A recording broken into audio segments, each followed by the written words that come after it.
This is Zach Carstensen with The Gathering Out, and the Twilight of the Gods has come. It's the final night of the first ring cycle, the first Seattle Opera ring cycle, and I'm here right now, 10 minutes or so before the curtain goes up with Christopher Budd, who is one of the Seattle Opera's guest bloggers, a big Wagner fan, and one of the active tweeters as well, who's tweeting throughout this opera.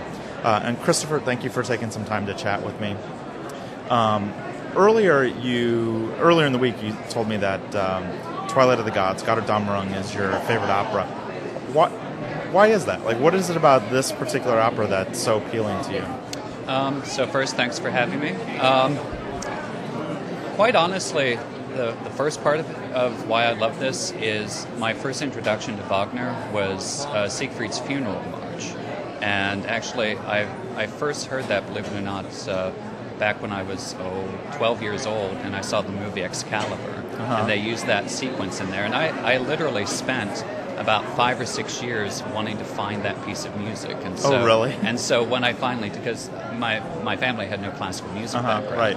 And so when I did, and I found that it was from this opera, this is the one that I came to first. And right. So this is the one I came to first, and then I came to the others later. How many times have you seen Twilight of the Gods performed live? This will be my fourth cycle. So my first cycle was in '99 in San Francisco, and then I've seen the other two stagings here in 2001 and 2005. How does the San Francisco staging and production compare to the Seattle production? They're different. I think you were talking with John on Wednesday. The LA ring is he's going to go down there. Yeah, but he was saying how in some ways he thought that this was the most Wagnerian of stagings, and I would agree with that. The San Francisco one was a more traditional one. It wasn't an avant-garde staging, but not quite as... didn't have quite the Norse feel that this one does. I'm really fond of the staging, but also I tend to think that the staging, since I live up here, whenever we look at the sets, we're looking at the sets saying, hey, that looks familiar. Yeah, you could almost swap out Valhalla and put Mount Rainier back there, and it would be like you're right here in Seattle. And my wife and I, we actually live surrounded by a state park, so we have forest all around us. And so we look at that, we're like, hey, that's our front window view. Right. Wednesday night, Stig Andersen, who was singing the part of Siegfried, was sick, and Spade Jenkins came out and he made an announcement and basically said, Stig is strong, he's experienced, he's going to sing the role. What did you think about that decision? I'll just let you know my bias. I actually thought it was an okay decision. I mean, his voice wasn't up to snuff, and he had struggled, but I thought it was okay. I don't know what you thought about that. I mean, I thought his singing was good, but I think a key thing with Wagner as opposed to other opera is that Wagner is not just singing. I mean, Wagner doesn't even call his work opera. He calls it music drama. Right. And something that I really noticed with Stig more than any other Siegfried that we've had is his acting was really there. He's like a great petulant teenager. He is. And just, he really invested a lot of focus in physical acting. And if you brought an understudy in who could sing the part, you would have lost the acting. So, I was glad that they did that. It would have been better if his voice was better, but I would rather have his voice and have the or have the acting there.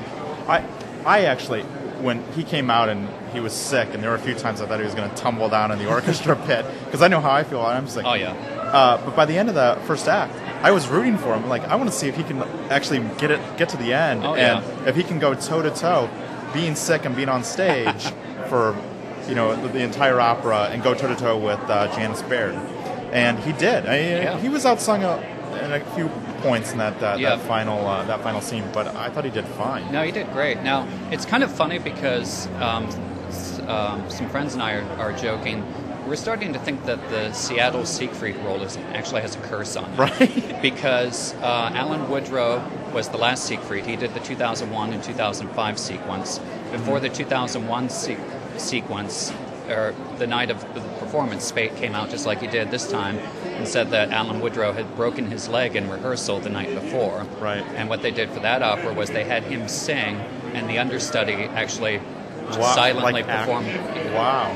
And I was not here for the '95 version, but a friend of mine was, and he said that the Siegfried they had for that was put on vocal rest by his doctor a week before. Wow. And so they had to rush and find a Siegfried who knew the role without rehearsal. Wow. And I'm told that the actor, and I don't know who that is, or the singer, who filled that role, later died in a car crash in Europe.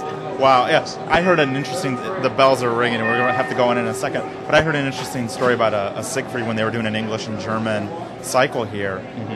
The German Siegfried got sick, and so the English Siegfried sang in place of the German Siegfried, but he sang in English. Oh, wow. So everyone else is singing in German, and he's singing in English. And I would have loved to have been there to see that. Let me ask you one quick question. Sure. What do you think about Twitter and the use of social media? Seattle Opera has really focused on that this summer and this cycle, and I know you and a few others are sort of the core group of tweeters. I think it's genius. I think it's good as far as helping the opera to build a core of essentially volunteer marketers, and it gives people a way to connect and meet. And you guys had a tweet up last week. Yeah, How did that go? Was it fun to connect? Only 3 of us, but it's good. It was fun to connect and share your opinions and hash things over and tweet and do whatever else. Exactly. Well, Christopher, thank you so much for chatting with me. I hope you enjoy Twilight of the Gods, and maybe we'll get a chance to talk before the night's over. Okay, great. Thank you.